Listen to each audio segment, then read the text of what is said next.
कैसी विडंबना है ना। पहले संतान नहीं थी तो मरने चले थे, अब संतान है तो मरने जा रहे हैं। गोकर्ण जी ने जब देखा तो देखकर बोले नहीं, पिताजी को समझाना चाहता। तब गोकर्ण जी आए और आकर 2 श्लोक में संपूर्ण ज्ञान अपने पिताजी को दे दिया। बस इन 2 श्लोकों को हम सुनेंगे, फिर कथा को विश्राम की ओर अग्रसर करेंगे। सत्य कहें तो ये 2 श्लोक क्या है? श्री रामानुजाचार्य जी इन 2 श्लोकों को 2 श्लोकी भागवत कहते हैं। इसमें सब सार तत्व विद्यमान है। ये गोकर्ण गीता क्या कहते हैं गोकर्ण जी? देहेस्तिमां सरुधिरे भीमतिं त्यजत्वं जाया सुतादिषु ममतां सदा विमुञ्च पश्यानशं जगदीदं क्षणभङ्गनिष्ठं वैराग्यरागरसिको भवभक्तिनिष्ठम्। क्या कहते हैं? पिताजी आप दुखी क्यों हो रहे हैं? आप जानते हैं संसार में दुख के केवल 2 कारण हैं, एक अहमत्व और एक ममत्व। अहमत्व यानी कि मैं, अहंकार, प्राउड होना, गर्व होना, ये अहमत्व। पिताजी व्यक्ति किसमें अहमत्व करता है? कोई यदि हम कुछ बढ़िया कर देना तो सबसे पहले हम उसको फोटो फ्रेम करा के अपने घर में लगा देते हैं। ये मेरी क्वालिफिकेशन है, ये मेरी अचीवमेंट है। लेकिन कभी हमने इस देह के दुर्गुणों को देखा? अरे पिताजी यदि इतना ही इस देह से अहमत्व है तो इससे कहो कि रुक जाए यहीं पर। ना इसके बाल सफेद हो, ना इसके दांत झड़े, ना कान से सुनना बंद हो, ना नेत्रों से दिखना बंद हो। क्या ये मानता है हमारी बात? कभी नहीं मानता। तो फिर किस बात का अहमत्व? महाभारत के युद्ध में बर्बरीक आप सब जानते होंगे, जो खाटू श्याम के रूप में विद्यमान है। उन बर्बरीक से पूछा गया कि महाभारत का सबसे श्रेष्ठ योद्धा कौन है?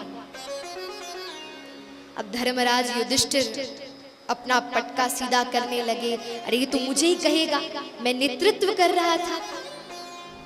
अर्जुन सोचा, अरे मेरे गांडीव धनुष की प्रशंसा कौन नहीं करता? अरे मैं ही श्रेष्ठ हूं।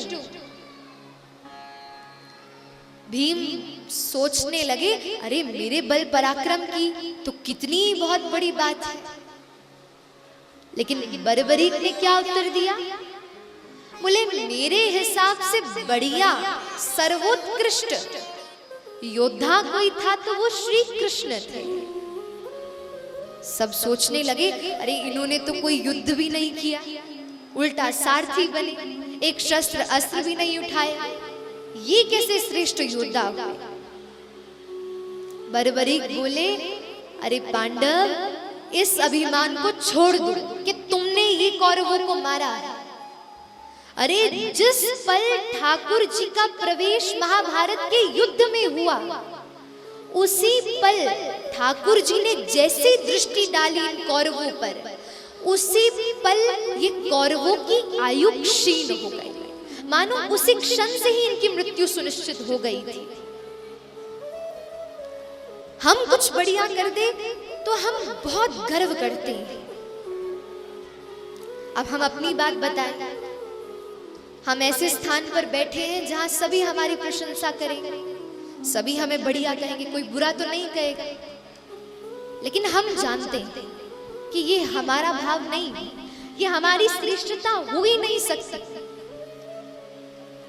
जब कोई हमारी प्रशंसा करता है तो हृदय हृदय में हम कहते रहते हैं कि हे नाथ, ये आपकी प्रशंसा है, ये आपके लिए कहा जा रहा है, मुझे तो यूं ही बीच में कहा जा रहा है, लेकिन बस ये सब आपका श्रेय है।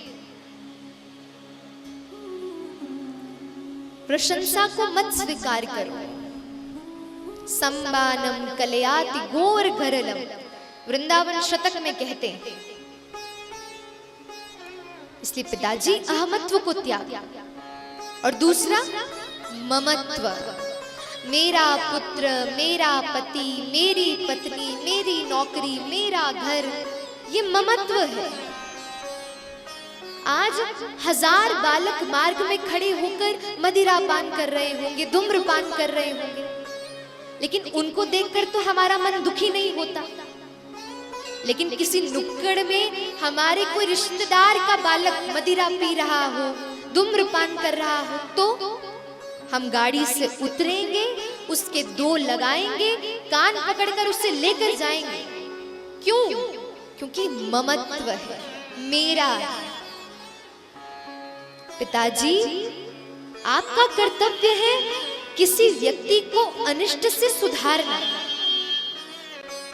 कोई व्यक्ति बुरा करे तो उसे सुधारने का प्रयास करो, लेकिन नहीं सुधरे तो छोड़ दो उसके हाल पर।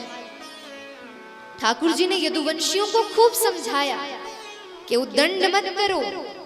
यदुवंशी नहीं समझे तो ठाकुर जी ने छोड़ दी, और अंत तो गत्वा उनका विनाश हो गया।